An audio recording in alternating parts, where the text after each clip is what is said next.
क्या एक ऐसी दुनिया की कल्पना की जा सकती है जहां रसायन विज्ञान ही ना हो? रासायनिक यौगिकों के बिना जीवन जैसे ठहर सा जाएगा। शायद यही कारण है कि 1950 में विश्व प्रसिद्ध नोबेल पुरस्कार विजेता ने भी भारत आकर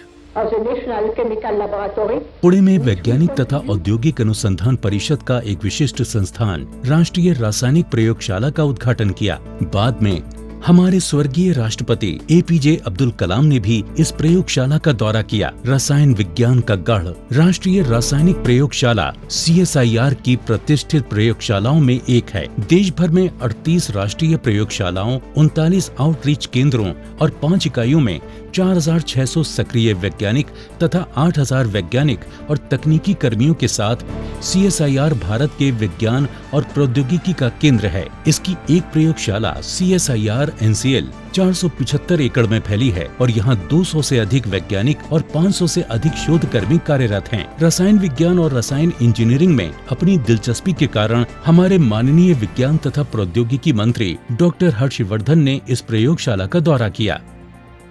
मुझे पहले ही दिन से ये पता है कि ये देश की बहुत प्रतिष्ठित लैब है। यहाँ पर आना एक प्रकार से it's like a very cherished dream come true, and this particular place assumes a lot of importance because it is already, you can say, rated and ranked as one of the finest laboratories in the country.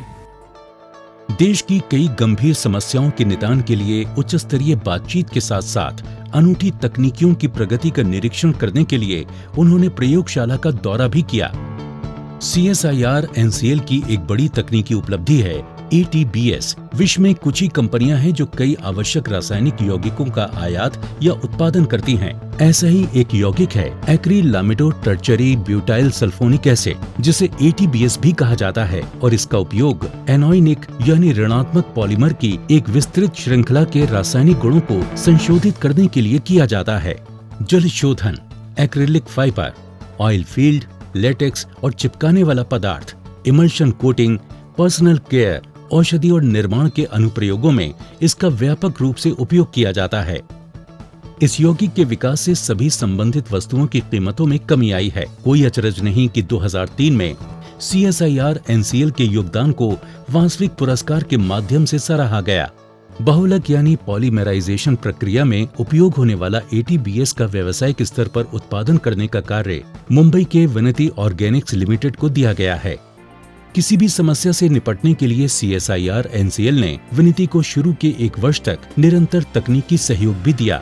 12000 TPA की विस्तारित क्षमता के साथ ये विश्व में ATBS का दूसरा सबसे बड़ा उत्पादक बन गया है। उच्च क्षमता वाले सुपर कैपेसिटर के बेहतर चार्ज स्टोरेज के लिए उच्च पोरोसिटी और चालकता जैसी विशेष सुविधाओं वाली दीवारों को विकसित किया गया है। इलेक्ट्रोकैलाइटिक अनुप्रयोगों के लिए कोर शेल संरचना वाले नैनो मटेरियल से न सिर्फ इसकी लागत कम हुई है, बल्कि इससे इलेक्ट्रोकेमिकल स्थिरता भी आई है।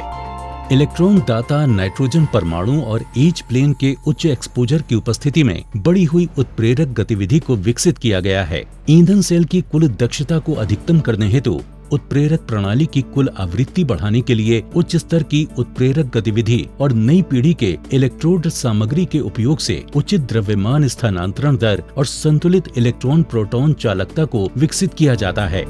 भारत हर साल 625 मिलियन टन कृषि अवशेष बायोमास का उत्पादन करता है, जिसमें से लगभग 150 मिलियन टन औद्योगिक उपयोग के लिए उपलब्ध कराया जा सकता है। ये जैविक कच्चे माल का एक टिकाऊ और हरित स्रोत है। NCL के नाम से जानी जाने वाली CSIR NCL की बायोडीजल तकनीक गैर खाद्य तेल या वसा को बायोडीजल में परिवर्तित करने के लिए हाइड्रोफोबिक एसिड उत्प्रेरक पर आधारित थी। इस तकनीक को न्यू सेंचुरी लुब्रिकेंट्स को स्थानांतरित कर दिया गया है।